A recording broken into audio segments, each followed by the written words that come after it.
Okay. Good afternoon.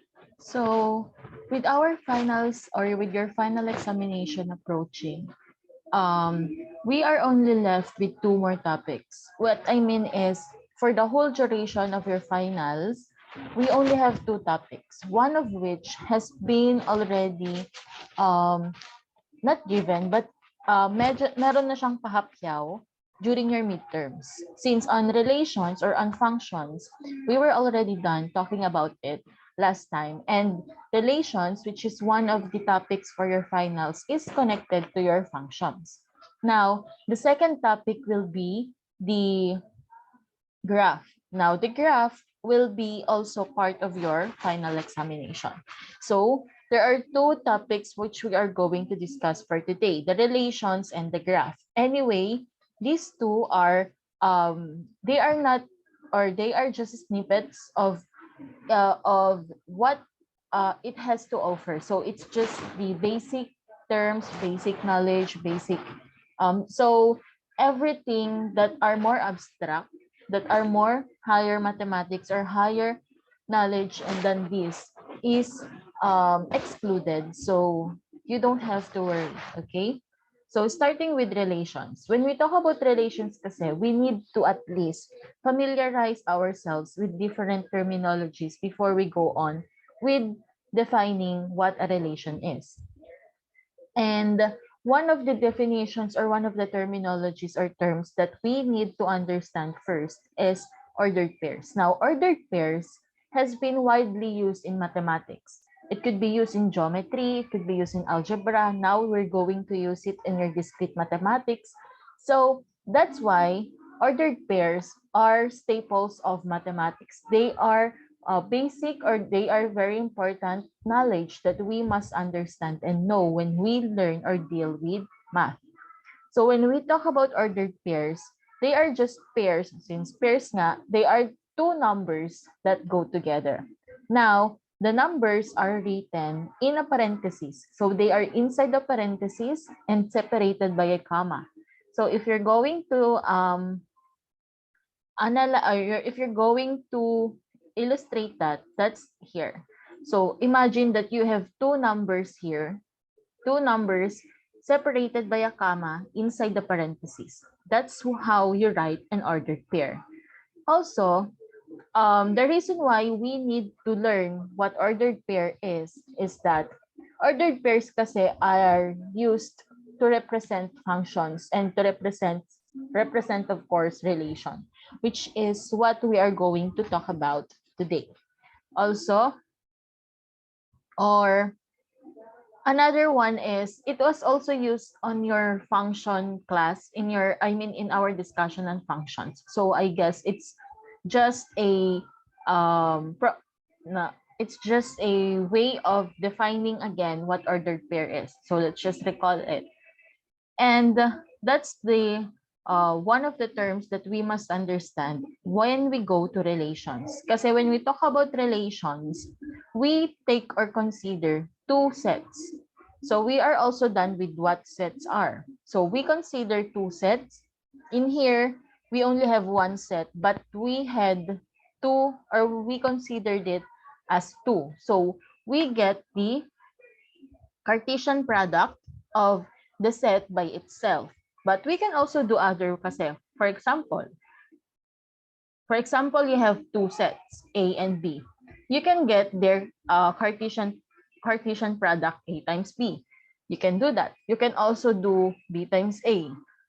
But you can also do A times A or A times B or B times B. So in this manner, we're considering set S, which is or we're trying to find the Cartesian product of S to S. Now, pag sinabi natin Cartesian product, we're trying to pair or map the first elements or the elements of the first set to the elements of your second set. So if ever ito yung first set mo, this is your second set.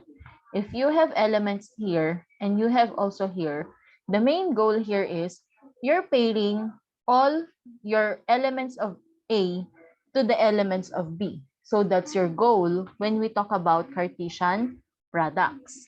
Now, when we write Cartesian products, we write them in terms of ordered pairs. That's the reason why I told you we need to know what ordered pairs are before we go on with relations.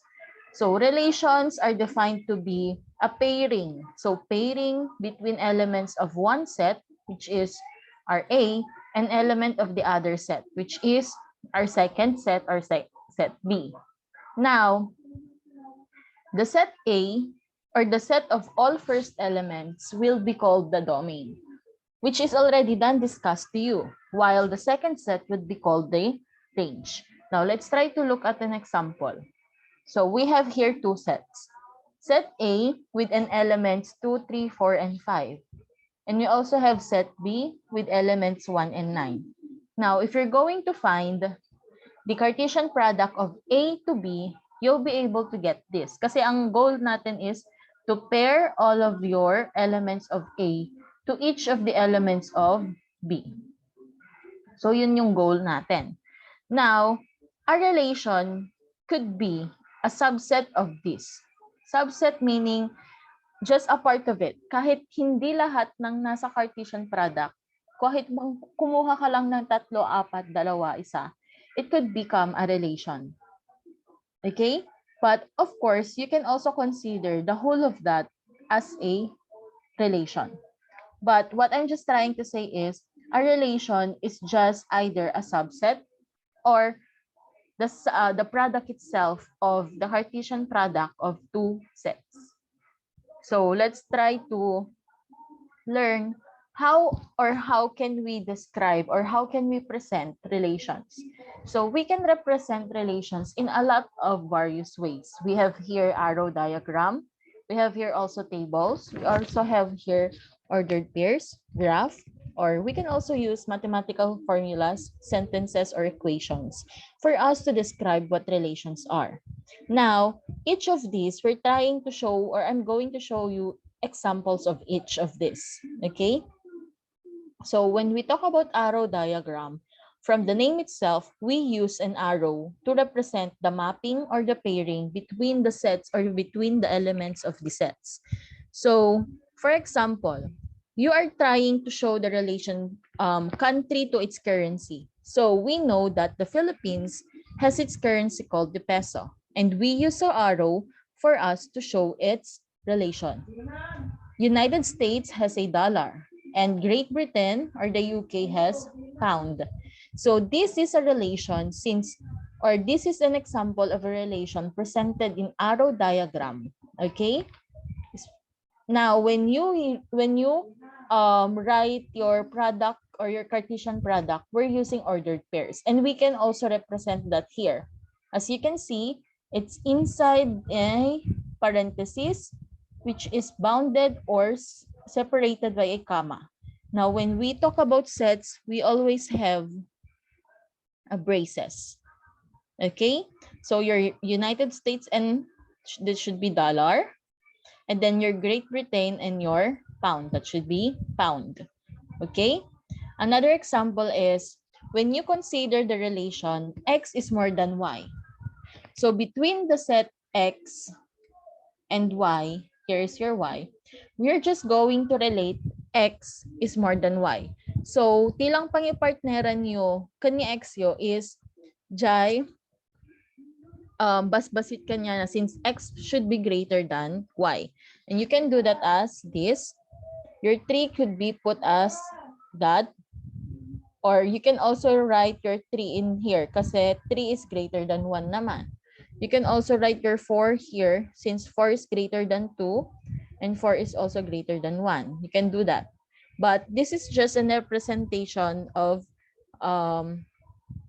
what I'm saying you that you can use arrow diagram to show a relation. Okay? Another example is how about if x is greater than your y? Same case, you're just going to show which is greater than your y. So this is greater than your y. You can also have that or that. You can do that. You can also have, what else? 3 is to 0, 3 is to 1, 3 is to 2, and 4 is for all of them. Okay? Okay. So in set notation, we use this. So 1 is to 0, 2 is to 0, 2, 1, 3, 0, so on and so forth. So these are, or this is an example of how we present relation using your arrow diagram. How about if um, we're going to use table. But first, let's see this. It says here that when you have this arrow diagram form, the first set is called the domain. That's what I told you kanina. The first set is the domain. The second set is the range. Now, in using table naman, of course, we use we use a table and we just use your x and y's in a row. So, x tayo, these are your values of y. What's the meaning of this is that if this is the value of your x, this will be the value of your y. So, it's a relationship nga agkastoy. Okay? So, here we can see that the relationship between x and y is square of, meaning if you square this, you'll get 9. If you square this, you'll get 4. If you square this, you'll get this. Therefore, for us to get y, we need to square our x. That's the meaning, or that's the thing that we need to know. Now, here, similarly, the x values are our x. Or I mean, our x values are our domain. Ang y values natin ay ang range natin. Okay? So, that's what you should understand. How about naman pag gagamitin natin yung ordered pairs? Ordered pairs, we've been using it already. And for example, we have this. Now, you must know the terminologies which are used in ordered pairs. Okay? Our first number is called the abscissa, or it is called the x coordinate. Your y here is called the ordinate, or your y coordinate. So this is the abscissa, this is the ordinate. X coordinate, y coordinate. Okay? So if you have here your table, you can make this as a, or you can rewrite this as a set of ordered pairs. You can do that by putting them inside the parentheses. So 3, 9, negative 2, 4.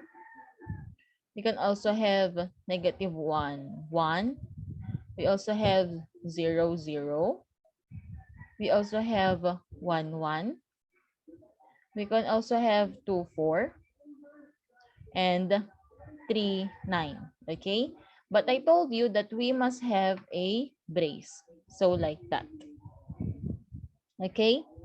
So that is a way for us to write a relation using an ordered pair. So now, you can also use mathematical sentence. When we use mathematical sentence, we're trying to find the commonalities of what you're going to do with your x for you to get your y. So yun yung ating gagamitin for us to show or get the mathematical sentence of the whole function. Like for example here, what are you going to do with your x so that you can get your y? So think of anything that you can do to all of your x's so that you will get all the values of your y. As you can see here, for us to get your y, we must get the negative of this. Same here. The negative of this will lead you to your y. The negative of this will lead you to your negative 3. The negative of 4 is just negative 4. The negative of negative 1 is 1. So the mathematical sentence, when we say mathematical sentence, we're just trying to say that it's a formula. It's an equation we're trying to find. Okay? So it's y equals negative x. We're trying to find the values of y by negating our x. Yun lamang yung mathematical sentence niya. Okay? Example 2, how about here? How will you be able to get your 3 using 0. You can think it's x plus 3 since 0 plus 3 is 3.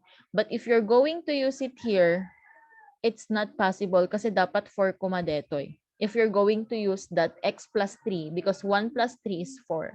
So, that's wrong. Wrong na yon.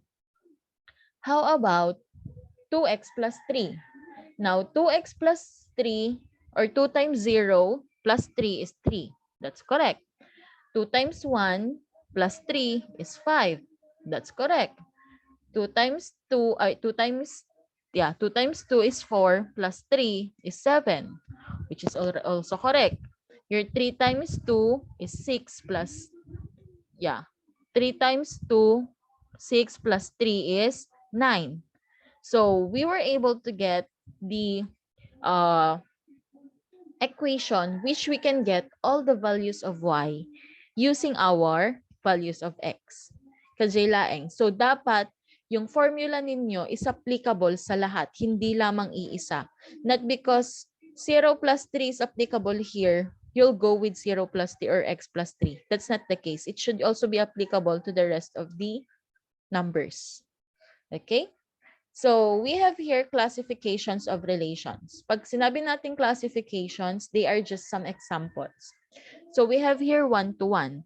Pag sinabi natin one-to-one, one element from each set is mapped to one element to the other. So, isang element dito sa A or sa ating first set, ang naka-map or naka-pair sa iisang element din sa second set. So that's one-to-one. Many-to-one is more than one or more than one numbers are related or partnered to exactly one number in the second set. One-to-many naman kabaliktaran. Isa dito pero more than one ang ka-pair niya. And many-to-many, of course, it's many-to-many. So parang polygamous na siya. Okay? Now, this is just a recall kasi we're already done with functions. Kasi mainly, ang topic lang talaga natin is on relation. So, pag sinabi nating functions, they are the relations kung saan hindi maaaring maulit ang first element. That means that we only have here the one-to-one and many-to-one. Kasi dapat hindi mauulit na gamitin ito here. Kasi if you're going to, or kasi that kapag naulit na yung inyong first element, excuse me, sorry, that would change or that will make it not a function. Okay? But still a relation. Kasi lahat naman to relation. Hindi nga lamang siya function. That's the thing that you must understand. Okay? Now, again, there are various ways which we could represent functions. We can represent them using ordered pairs. We can also represent them using equations. You can also represent them using graph, which had been discussed to you already. Okay? So,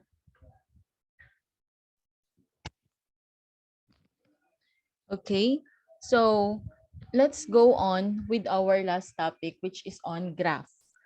Para iisa na lamang ang ano natin. Okay? So, wait.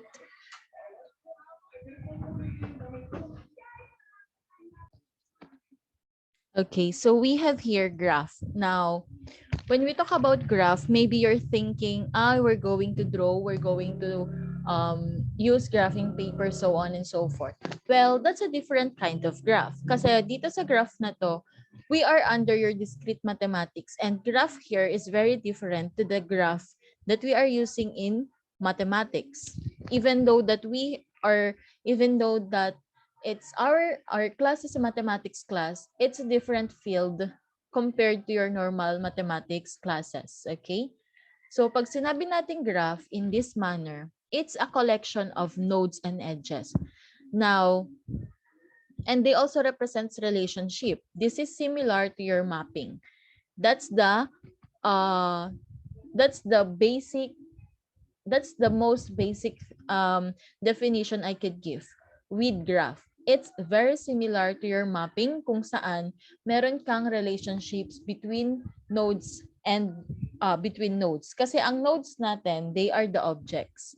Ang edges, or no, it's the edges we're talking about. So pag nodes, nodes are the vertices. Pag sinabi nating vertices, if you have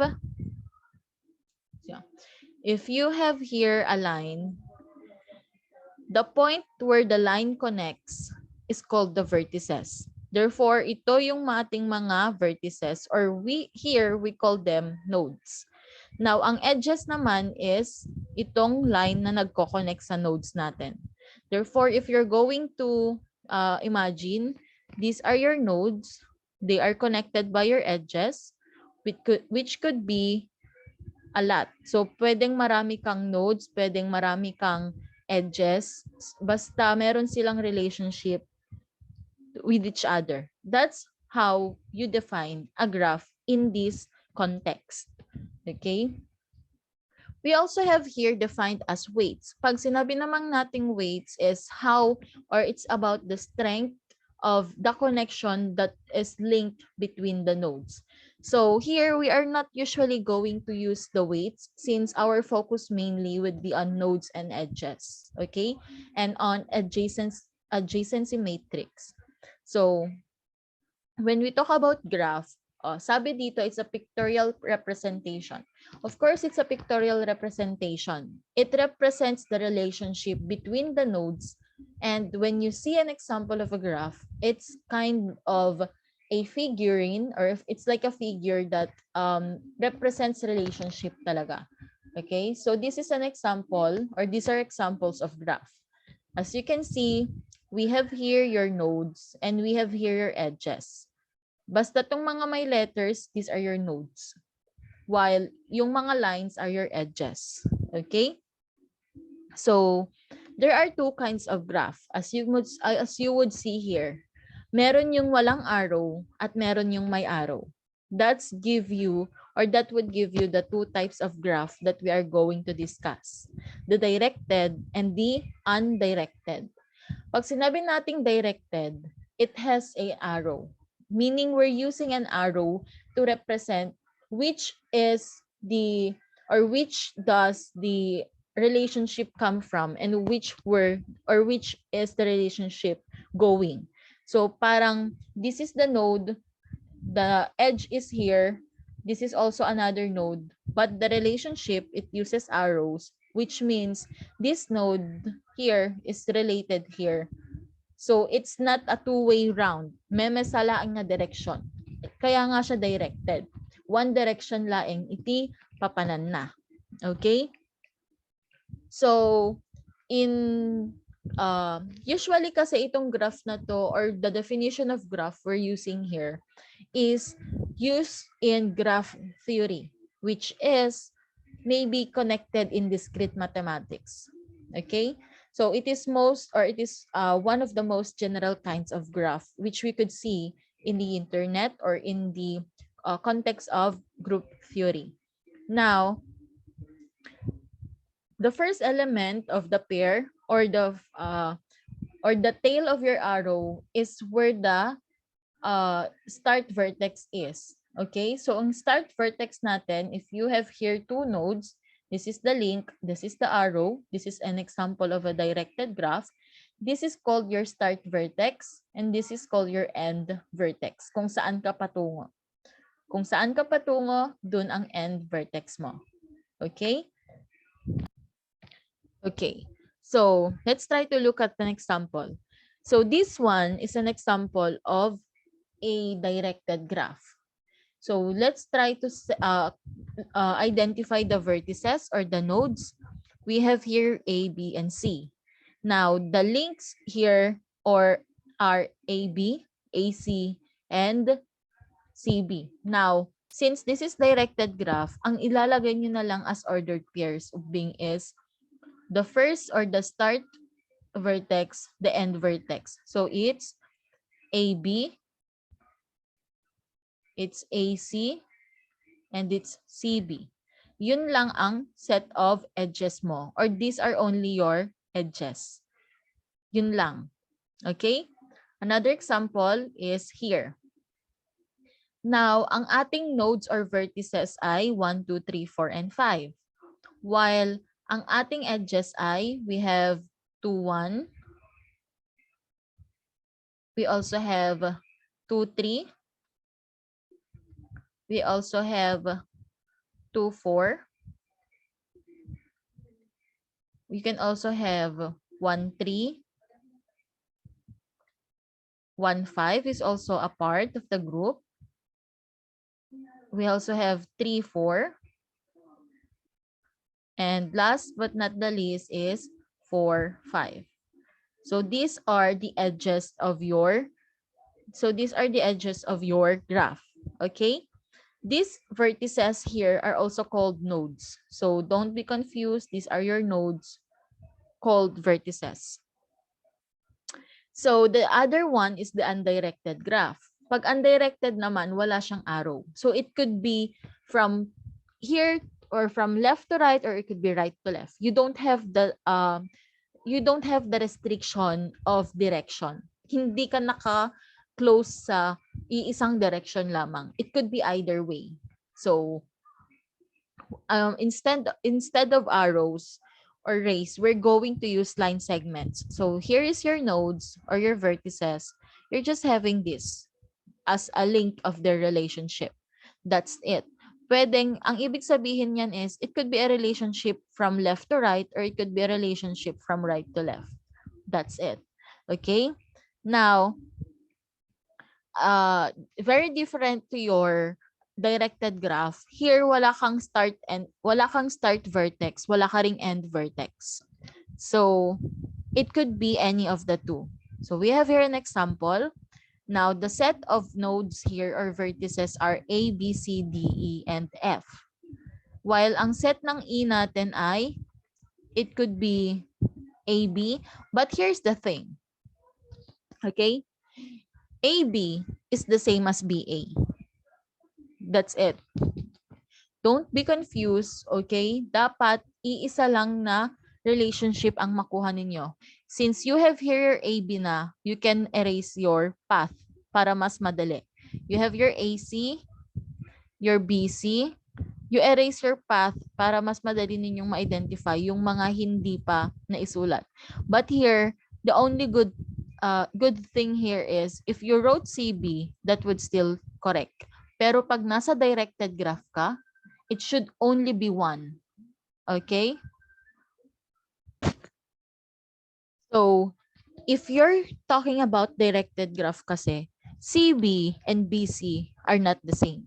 But since we're talking about undirected, CB is the same as BC. So, kahit ano doon ang isulat ninyo, it will be corrected. I mean, it will be classified correct. Okay? So, CE, you have here your CE. You also have here your DE, DF, and the last one, EF. So those are your edges, or those are your links between the different nodes. Now, another example is we have here this. This is again an undirected graph. Wala siyang arrows. So, the vertices are numbers 1 to 5. While ang edges natin ay we have 1, 2, we have 1, 3 or 3, 1. Everywhere, okay lang din naman. We have 1, 5, 2, 3, 2, 4, 4, 3, and 4, 5. So those are your edges. Okay? Now, this is another example.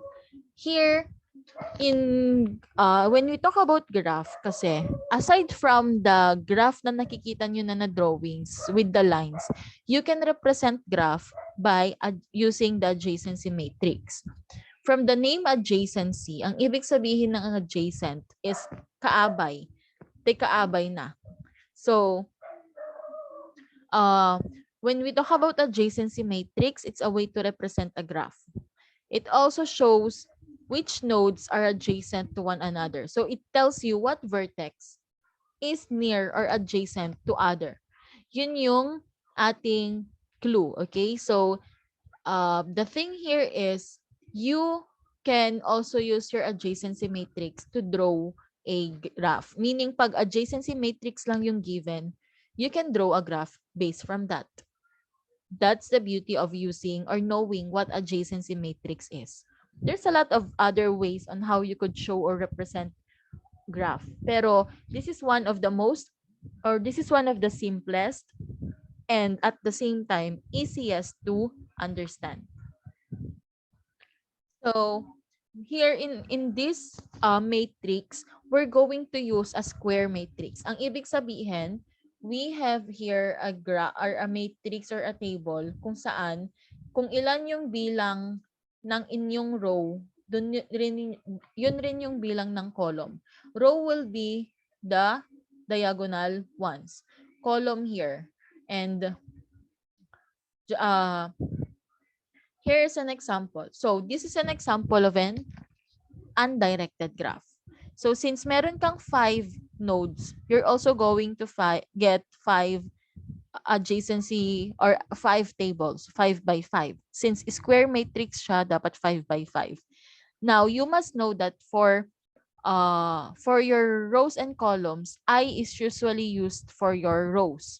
I lahat to. Column naman is J. So, magkaiba kasi yung way ng pagkakasulat natin ng directed sa undirected. Pag undirected tayo, this is an undirected graph.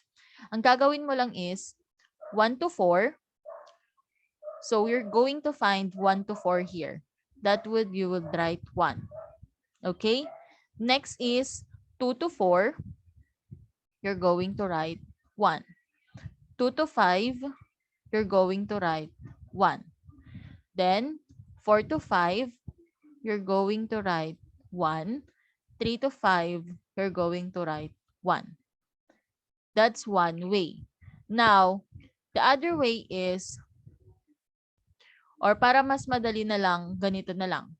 1 to 4, yung 1, yun yung una nyong gagamitin, okay? Yung I. Doon kayo sa kung ano yung una nyong sinabi, yun yung sa I kayo titingin. So, since 1, 4, you're going to do this. Now, since this is an undirected graph, it could go right way or to the left side. So, 4, 1 is also possible. So, you could write 4, 1. Next is 2, 4. 2, 4, pwedeng dito, pwede ring 4, 2. Okay? 4, 5, it could be 4, 5, pwede ring 5, 4. O next is 2, 5. Yung 2, 5 natin, it could be 2, 5 or pwede ring 5, 2. Another is 3, 5. Yung 3, 5 natin, pwede ring 5, 3. And then the rest, yung mga wala ng numbers would be equal to 0 or would be written 0. Okay? So this is the adjacency matrix of this undirected graph. Paano naman pag directed? Same, ang pagkakaibahan lang ng directed and undirected is kung ano yung unang number na babasahin mo or yung tail mo, yun yung galing sa ith row. Meaning, since this is going there, yung 1 ang i-consider mo dito, 4 dito. So, doon. Since this is going here, 2 ang i-consider mo dito, 4 dito. So, here. Since 2 is going to the 5, here. Since 4 is going to 5, 4 to 5, here. 3 is going to 5, it's 3 to 5, here. Therefore, the remaining will be or will have a value of 0. So that's your adjacency matrix for this directed graph. Another example is this. This is an example of a directed graph since meron kang arrows. Since meron kang 5 numbers, you're going to use 5 tables. Okay? Now, you start with your 1 to 3.